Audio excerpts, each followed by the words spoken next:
Yes, ma'am. Two things. First of all, love the accents. It's great to have a Southern guy back. It's a Tennessee accent. South, period. All right. Second thing is, could you talk a little bit, being under Nick Saban for as long as you Mm-hmm. have been, work with him, and obviously he's one, whether it be motivation or discipline or the coaching, football coaching that he does. Tell us a little bit about what you've taken from him, his mentor, and so forth.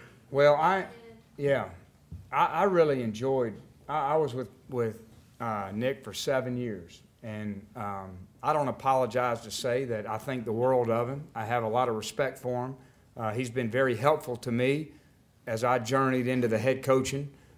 He certainly helped a lot of organizational and infrastructure planning for a program. And, you know, I will say that I think I'm the only coach that has gone 7 straight.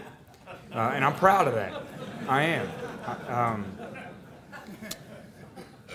It's not an easy work environment, and he knows that. I'm not saying anything that I wouldn't say in front of him, but it's very productive in what he does. And I've always felt like of all the things that he does is he makes you as good a coach as you can ever be. He pushes you to your max every day, and that's challenging, and that's not for everybody.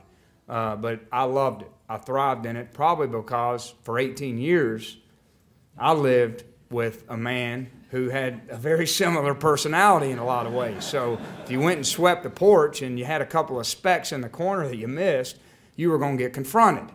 And you were going to go out there and you're going to sweep it again. So to me, it wasn't really that big a deal. I don't know what everybody was, you know, making a fuss at. He goes, I can't believe he's worried about that kind of detail. And I'm like, well, I've been living this my whole life. So it was nothing for me. But he certainly, and I do think this, though. Every coach, you can learn something from every coach. But at the end of the day, you can't change who you are and what your personality is. And there's so many things that I do similar to what Nick does, but there's a lot of things I do differently just because our personalities are different. And there's a lot of ways to win in football. I do know that. A lot of ways to win. Yes, sir. You mentioned the coaches coming to speak to the quarterback club. What are the chances of getting your mom to come speak? Well, I'm going to tell you this story. Years ago, of course, that was the quarterback structure. It's changed a little bit, but years ago, my father used to go in the spring, and I guess it's probably similar to the Big Orange Caravan, and he would go speak at all these quarterback clubs, or they were called Bulldog clubs then. And there was one that he couldn't speak at, and so he actually just offered, do you mind if my wife comes? Now, she's never spoken, but I mean, this was years ago now, before she became this speaker, radio host, whatever. All right. So she goes, and of course back then, you know, the times were a little different. It was all men, a lot of alcohol, kind of the old school. Some of you guys remember. So she puts on a show, as she always does. Well, they never wanted Dad back. They said, from now on, she's coming every year. She has been, there's a temporary gag order on her in the state of Tennessee that I had to put. And I had to have the help of my father to enforce it. You know, she's on Feinbaum. I don't know if y'all know that, in Alabama. She has a show, weekly deal, a segment. But we got to put the reins on her for just a little. And I don't care how, anybody that's the youngest in a family can understand this. It doesn't matter how old you are, what your job, you're always the baby. And you never change. And so it used to upset me. I was going through this stage of, you know, quit embarrassing me, quit doing that. Well, at some point you just throw your arms up and say, hey, that's just the deal. All right? And that's where I am now. But she'll be here. I promise you. I just can't promise you'll win. Yes, sir. What are your expectations and goals for spring practice that are rapidly occurring? Well, it starts with, I got to get a handle on our personnel. So you know, that's one thing where I'm going in at a little disadvantage, but sometimes that's a good thing because it allows some players who maybe weren't performing the way they thought they should have for whatever reason to have a fresh start. Certainly, like any spring practice, you got to start with improving your fundamentals at position, blocking, tackling, route running, defending. There's a component of implementing our schemes, so there's a teaching component. So fundamentals, schemes, and then the third one is start developing the values of how we're going to compete. All right, I'm talking about playing with relentless effort, playing with unmatched physical toughness, some great competitive spirit, some unbreakable discipline, some of those foundations, values that have nothing to do with ability. All right, and that inherently starts building the team dynamic. So there's a lot of little goals. Can't all accomplish everything in the spring, but that's the starting point. Fundamental scheme, team dynamic, and values of how we compete. Yes, sir. One quick follow-up. What do you think the impact of the large number of early enrollees in the freshman class will be on spring practice? Oh, you know, we had a big personnel meeting today, and I mean we have a lot of personnel concerns, and with that there's a lot of injuries. When we start spring practice, we'll have a press conference to talk about all that. But there's a number of players who can't even go through spring. So these early enrollees are going to be right in the mix, and I can't wait till they're sophomores or juniors. They got to do it now. Yes, sir. Coach, one of my good friends speaks highly of our new strength coach. Mm-hmm. Yeah, Benny Wiley. And tell Mm-hmm. us why you picked him and how our team has reacted to him, given the fact that they've had a lot of different strength coaches. Right. Well, it's hard to think of a more important hire to me than a strength coach, and I mean that because this is first of all, he's got to be an extension of you, the head coach. He's got to believe in the same value set, believe in what it takes to win, and he's got to constantly reinforce what you say to the team every day. And in many ways, he's touching these players a lot more than we are as coaches because he's allowed to do more in the summer than we can. We're limited by what we can do with the players, but he's essentially not limited that much. All right? Now, Benny, if you just look at what he's done, he's from Texas. He worked at the Dallas Cowboys under one of the most renowned NFL guys. But what he's done at Texas Tech, here's a program that let's say it's not as resource driven as some of the other Big 12 programs. We can all agree on that. Yet over the last 5-6 years, I think they have the third most wins in that league behind Texas and Oklahoma. Really amazed, always been impressed with how they competed. And Benny kind of fostered that mentality. He did a phenomenal job. What validated it, I always felt that way. And then one of our coaches, Eric Russell, who was with me 2 years at Tech, who Coach Leach hired at Texas Tech, his first phone call a week later was, "We got a guy here that's unbelievable." That was unsolicited. That was before I got the job at Tennessee. So the players have really warmed up to him. I feel like that he's going to be a valuable part of our program. He brings as much energy every day as anybody I've ever seen. So I'm excited about working with Benny. Yes, sir, in the back.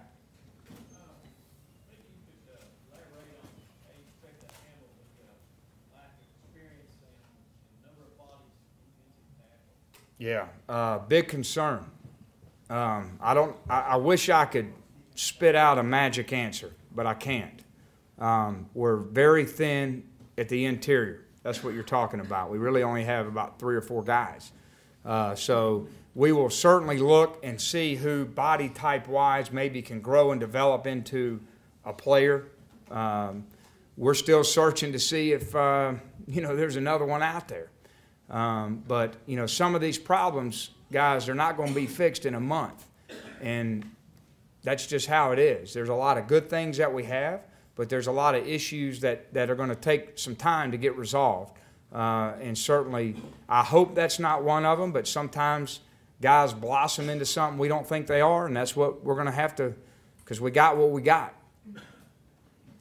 Yes, sir. You had a conversation with Lane Kiffin since you've been here? I have not. I've never met Lane. I'm happy what I'm doing now. So, yes, sir. Expand on the dialogue when you started with UT. I mean, when UT first contacted you, kind of what was going on and how did that? Well, it happens fast. I think what you don't see from my perspective, and I say you, I'm saying the administration does so much diligence that you don't even realize. So my perspective was I'm in front of them for 2 hours. And, you know, then you go home and you're just sitting there going, gosh, I mean, I had a great dialogue in the interview. I did. And it went so smoothly that we didn't even realize 2 hours went by. And, you know, and then, of course, the next morning, it began a series of more in-depth, detailed phone calls. So it really worked. It was an interview process and then a morning of phone and then one more little sort of interview, but it happened pretty quickly. So it wasn't, I mean, it wasn't one of those where I had to sit there and think, you know, is this what I want? I mean, it was pretty clear on my end. Yes, sir. On that same train of thought, one of the things Mike Hamilton said that one of the most impressive things was your organizational skills, and some of that having come from your legal background. Tell me how that transition was made from lawyer to coach. Well, I've seen a lot of disorganized lawyers, so I wouldn't say that they taught me how to be organized. In fact, I've seen most of them more disorganized than organized. Now, I'm not killing lawyers. I am one, all right? But I'm a coach. I think what you're asking is, what did law school do to help me here? Anybody that's been to law school and practiced, you know, you spend 3 years really learning how to solve problems and open yourself to new ideas, different ways of thinking, you know, moving to solution-based. Maybe that's not the black and white answer, but here's another way, anticipating problems. I think all that sort of expansion of the mind is beneficial no matter what you do. I don't think there's ever a downside to education, and I believe that, and there's certainly not one to a legal education. I do feel like I'm one of the few coaches that can actually read the NCAA rules and know what they mean. So that has helped, all right? However, it's a compliance nightmare internally because when I say, can we do this, and if they say no, I say, prove it, all right? So show me the rule, all right? So that's a little bit, the compliance guys think it's a good thing, but sometimes it's not so good because I actually can understand the words. But it is hard. I mean, I'll never forget my first year in coaching. They said, here's the NCAA rule book. And I opened it, and it's like reading the statutes. I mean, it's like going down to City Hall, pulling out the laws, because it's written by lawyers. I mean, it has to be. And I said, my God, no wonder so many coaches break rules. I mean, right when I read it, I understand. I mean, so the coaches really only learn it over time and through practice. You can't just read it and understand it. Just like we can't just read a law and understand it. We have 48 court hearings to figure out what the law means. So NCAA is no different. Next question. The key to the Thornton Center is not the structure. It's what's inside and how we're able to reach into the soul of the player. And that's what I've been trying to really connect with everybody. That, look, we can have the biggest of everything and we can pour money into everything, but it doesn't do any good if we can't sit down and go eyeball to eyeball with these players and reach into their soul and affect them. All right? And I think today, more than ever, we've gotten away from that. All we want to do is text, email, and send memos. And we think we're going to change people's behavior like that. That's not how you do it. That's not how you support people. That's not how you help them. That's not how you teach them. You sit down with them and you talk to them. All right? Just like kids. I mean, I can send a text message to my son, but it's not going to have the same impact as me sitting down and being with him. So that's where I've tried to refocus our entire structure, whether it's in academics, whether it's in character education, whether it's in drug and alcohol education and rehabilitation. How are we getting in their soul? Let's eliminate the layers, bring the kid in and sit down and get it done. You know, the old school way still works. I mean, the technology is great, but it's also toxic because nothing ever happens except a bunch of communication, email, text, you know. And I'm telling you, Joe Paterno, who I think is one of the greatest ever, when I found out he doesn't have a cell phone or email, I was so jealous. I'm going, how can I pull that one off? But I think I got to win some games before I'm able to do that. Yes, sir.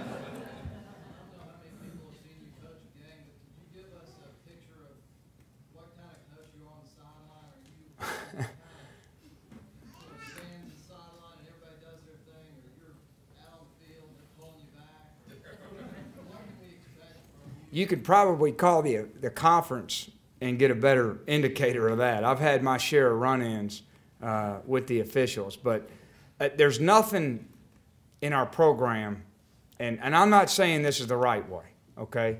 But there's nothing in our program that I don't have my hands on every aspect, and the game is no different. So I'm not really, you know, buy a ticket and sit back and watch guy. I'm gonna be very involved with the players. I know what's going on all phases, and you know, I'm gonna let the coaches flap their wings, but I'm not just gonna stand there and hope we win. I'm gonna try to affect the game emotionally and from a game management standpoint, and I'm gonna do everything I can. So I know this. I don't know what I do during the games. I don't. I'll probably know after being at Tennessee. At Tech, they didn't film you. Y'all probably have 40 cameras. All right, so I know this, after the game, I'm absolutely exhausted. You know, I mean, it is exhausting, emotionally and physically, so I'm doing something more than standing there. I don't know what. You might have to call the Tech guys on that one. Yes, sir. Tell us more about your family, your children, and your wife. Beautiful wife who's a lot smarter than me. She's an OBGYN. Met her at Virginia, my 5th year. All right, I think that was right when the hole started filling up a little bit. I started coming to my senses and saying, what am I doing? You know, probably if she had met me any time prior to that, wouldn't have had anything to do with me. 3 lovely children, 2 boys, John Taylor and Peyton, 11 and 8, and a little girl, Juliana. So, and look, guys, we're no different than we're just parents.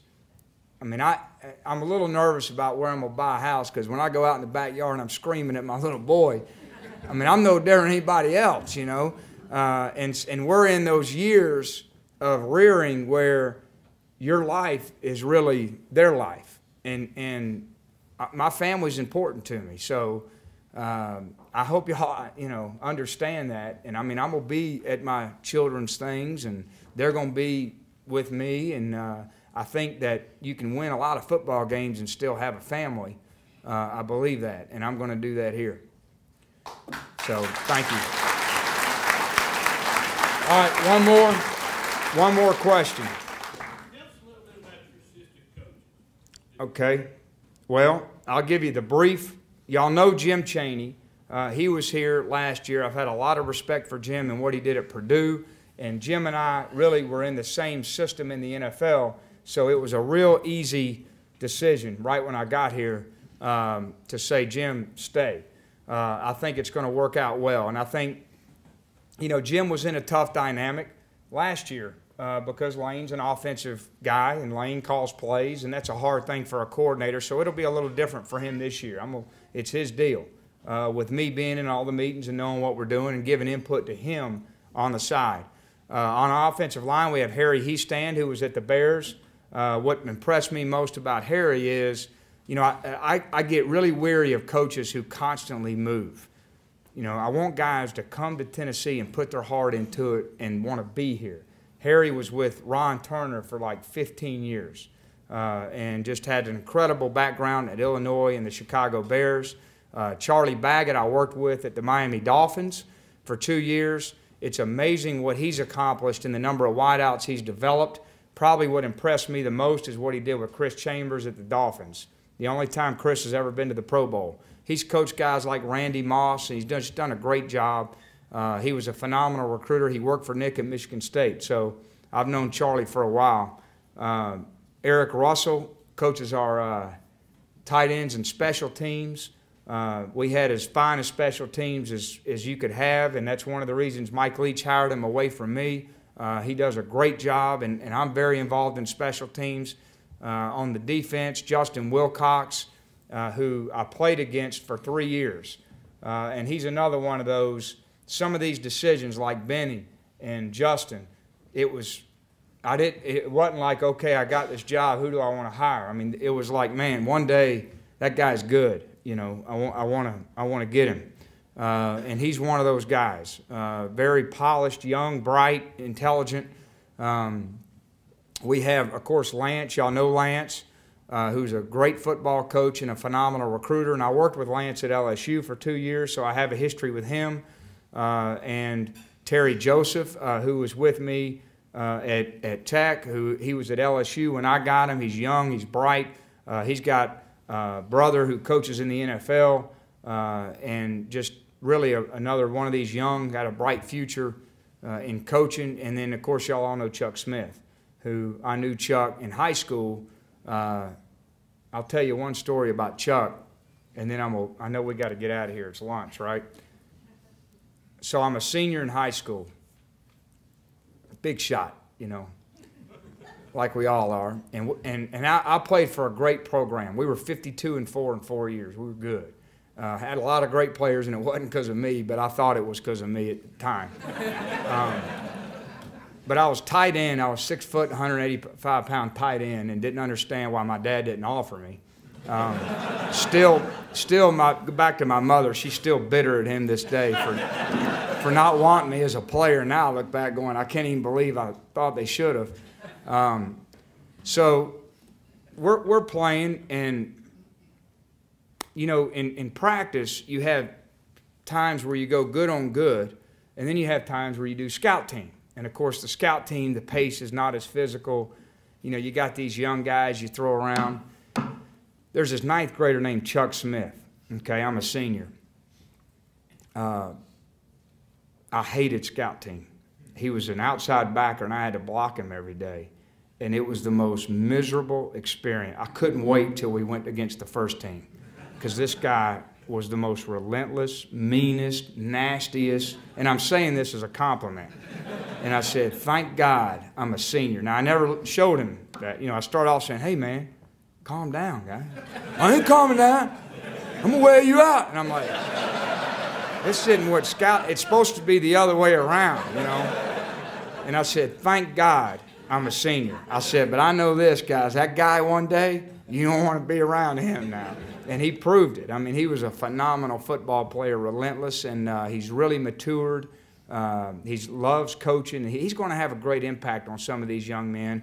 But more than anything, it was important to me to have a Tennessee guy who understands the tradition.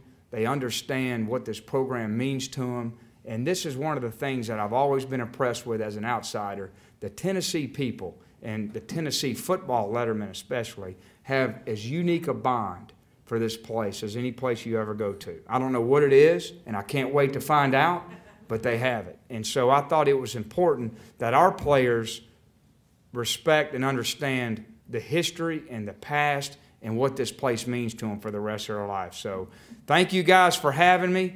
I'll be back. I'm not hiding. Go Vols.